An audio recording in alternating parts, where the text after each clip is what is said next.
As of July 2024, the national debt of the United States has surpassed $35 trillion, a continually increasing amount that doesn't receive the coverage that it deserves. The national debt crisis, the point of no return, and how to protect your money.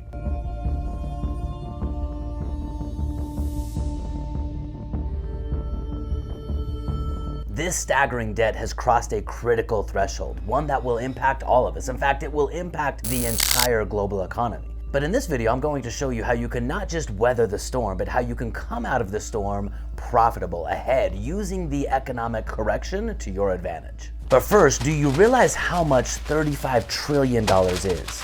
It's almost impossible to comprehend. To put it into perspective, if you started spending $1 million a day from the time of Christ's death all the way to the year 2024, you still wouldn't have spent $1 trillion.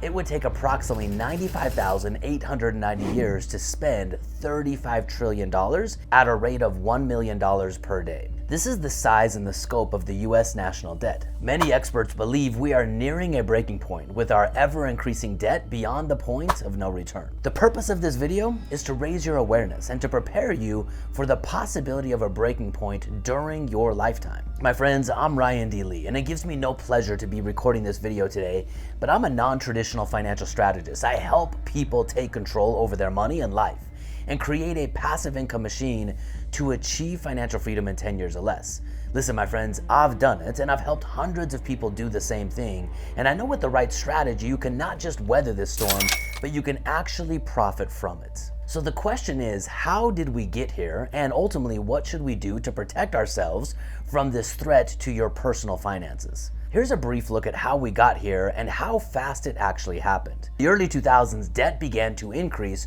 due to massive military spending on wars in Iraq and Afghanistan. American and coalition forces are in the early stages of military operations to disarm Iraq, to free its people, and to defend the world from grave danger. War is a very profitable industry, which is why most politicians frequently talk about the concept of war. Whether it's a war on drugs, a war on terror, or a war on poverty. The concept of war is a permission slip for politicians to recklessly spend money that they don't have to fight battles that they can't possibly win. The US debt then reached new heights with the greed and the deceit of banks leading up to the housing crisis. And most recently, we've been at war with a global pandemic, allowing world economies, not just the American economy, to print money at an unprecedented level to fight a disease that money couldn't possibly stop. Regardless of how we collectively got here, we now live in a country that is $35 trillion in debt.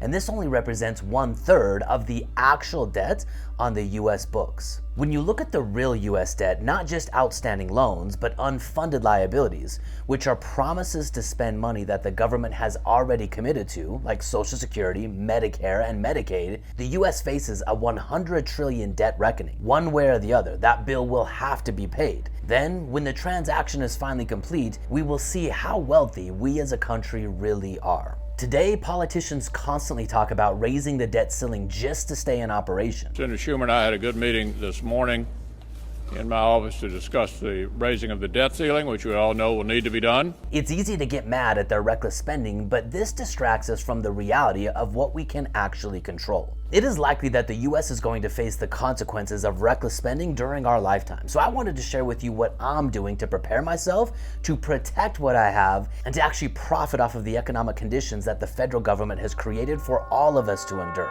Before we talk about money, let me first say a quick word about mindset. What you do with your money is predominantly a function of your money mindset. I believe life has a purpose bigger than America or even the global economies. There is a supreme plan that governs the universe, and I believe God is the author of prosperity.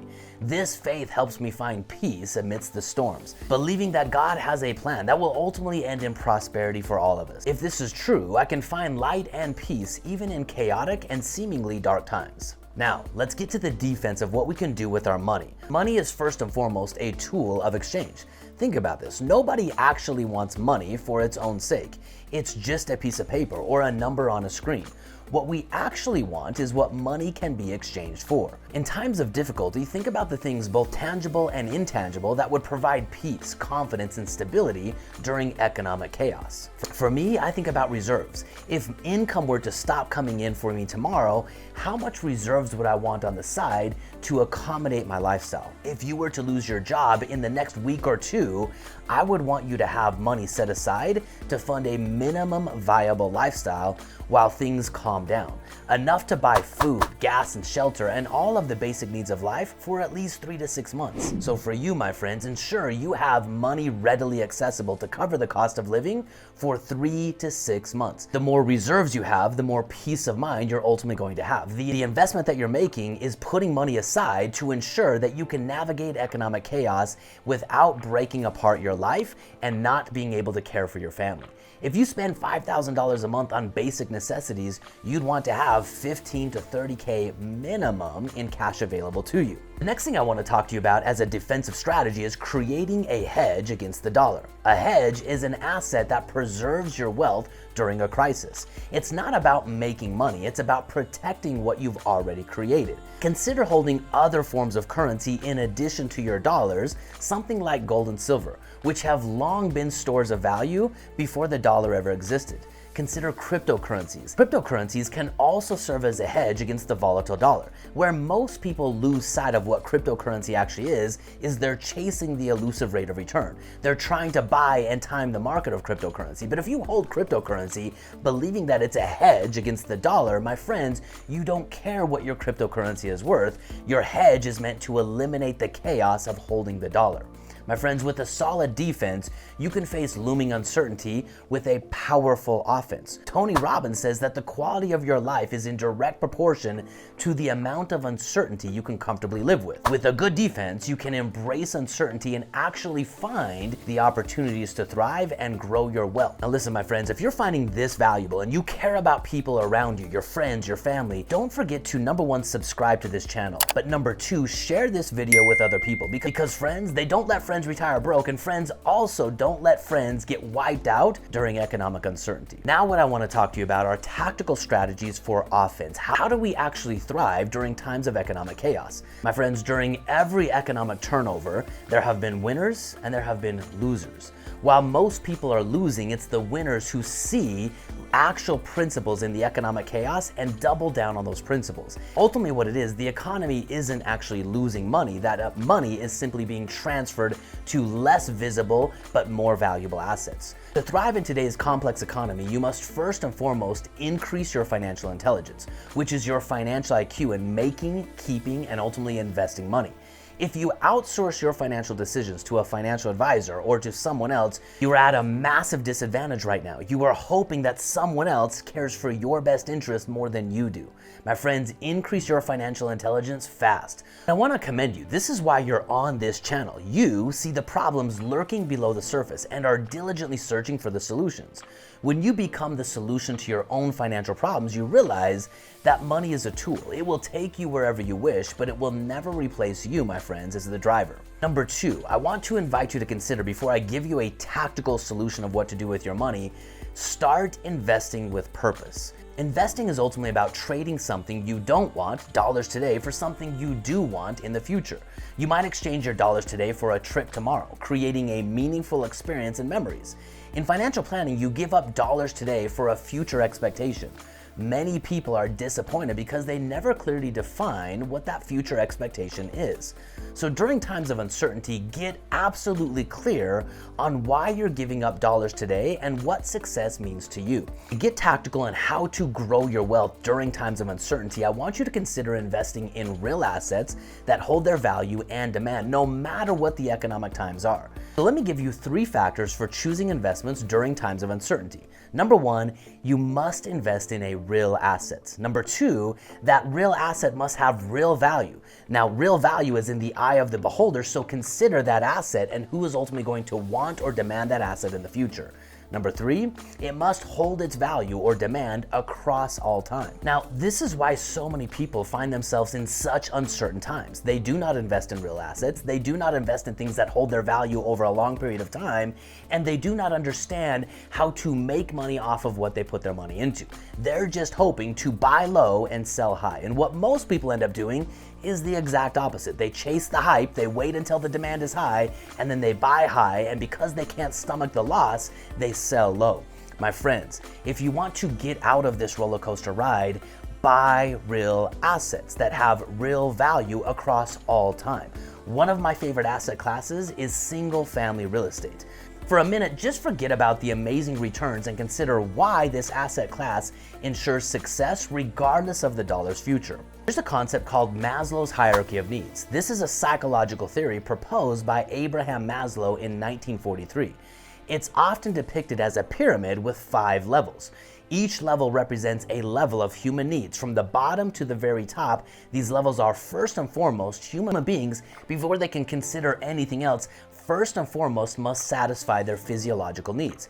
These are basic necessities for survival, such as food, water, shelter, and sleep.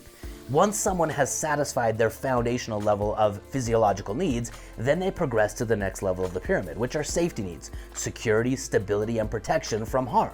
Once you've satisfied these 2 needs, these are your foundational sets of needs, then you can progress as a human being into a higher level. The 3rd level is love and belonging.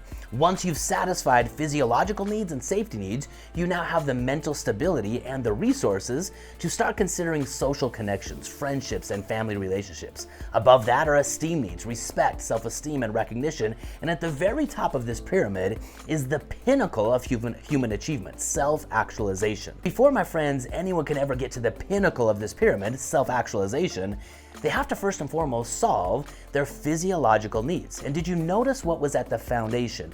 Every human being requires, for their survival, food, water, and shelter. In order for you to take your dollars that are losing value today and transfer those dollars into real assets that have real value over a long period of time, this is where you start. In the context of investing, focusing on assets that fulfill basic physiological needs and safety needs ensures a constant demand, as these needs are fundamental and universal across all times and across all people. Consider this: when you invest in a mutual fund, you're primarily focusing on one financial return without considering the underlying human needs it fulfills. Mutual funds aggregate various stocks and bonds, and if people can't satisfy their basic physiological needs, aggregating stocks and bonds are worthless, and that's why those asset classes lose value during times of uncertainty. These things might perform when things are going high and people are not worried about their basic needs, but when the economy is correct, when things are on a downturn, the things that are fundamentally most important, that's where dollars flow. On the other hand, investing in a single-family home directly addresses people's physiological and safety needs. People will always need shelter. A single-family home provides security and stability.